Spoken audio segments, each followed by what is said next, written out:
Saudara-saudaraku yang terkasih, selamat berjumpa di Renungan Harian di channel Katolik kita.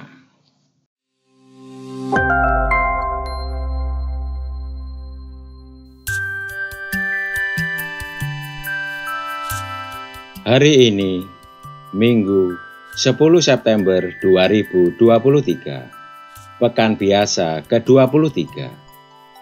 Bacaan diambil dari Injil Matius, bab 18, ayat 15 sampai dengan ayat 20.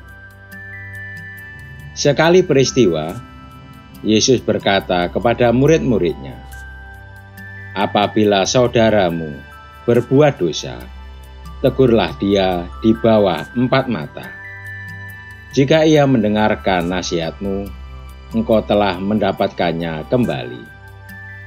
Jika ia tidak mendengarkan engkau, bawalah seorang atau 2 orang lagi, supaya atas keterangan 2 atau 3 orang saksi, perkara itu tidak disangsikan.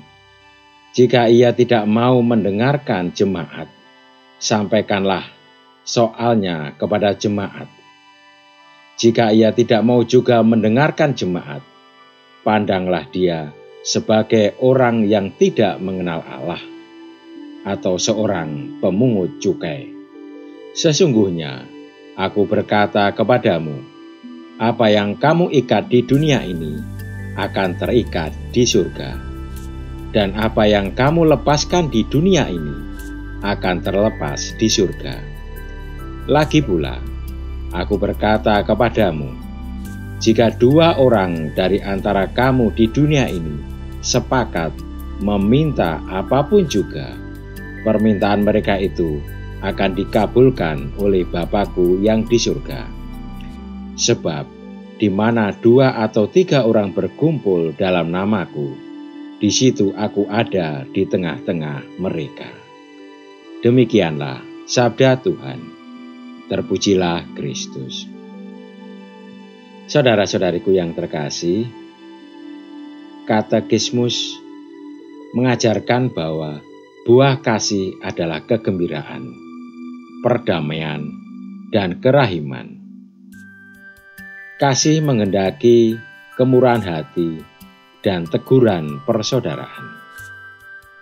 Jika kita peduli sesama, maka kita juga akan peduli keselamatan jiwanya.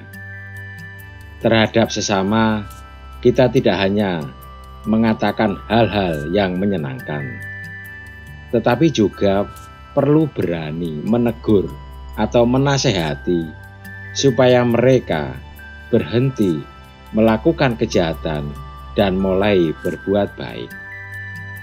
Seperti Nabi Yehezkiel dalam bacaan pertama, kita perlu memperingatkan mereka atas nama Tuhan. Lagi, Paulus mengingatkan kita bahwa kasih tidak berbuat jahat terhadap sesama manusia. Kejahatan tidak hanya menyangkut perbuatan jahat terhadap sesama, tetapi juga ketika kita membiarkan sesama berkubang dalam dosa. Yesus dalam Injil hari ini memberikan petunjuk praktis dalam menegur sesama. Kita perlu menjaga harga diri sesama, terutama yang lebih kecil, lebih rendah dari kita.